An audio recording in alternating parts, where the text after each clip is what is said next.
Hana Bojanović Kokot, dijakinja 3. letnika gimnazije Kranj, nas je sprejela v Lajerjevi hiši v Kranju, kjer organizira pesniška tekmovanja Slam.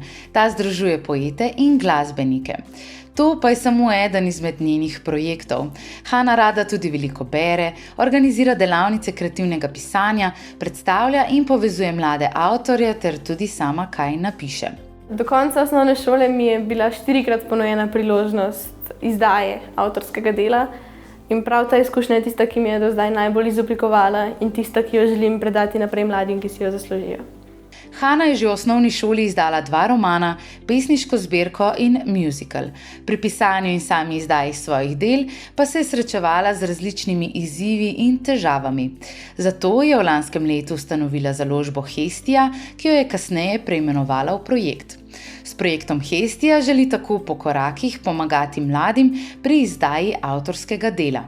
Hestia tako ni samo tipična založba, ampak se znotraj nje odvijajo tudi druge aktivnosti.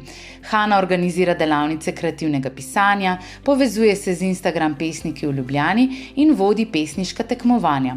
Predvsem pa skuša mladim zagotoviti prostor v tiskanih in spletnih medijih.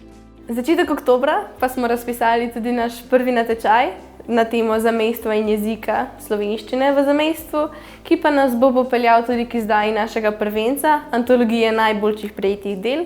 Ta pa bo izšla na zaključni prireditvi natečaja naslednje leto spomladi.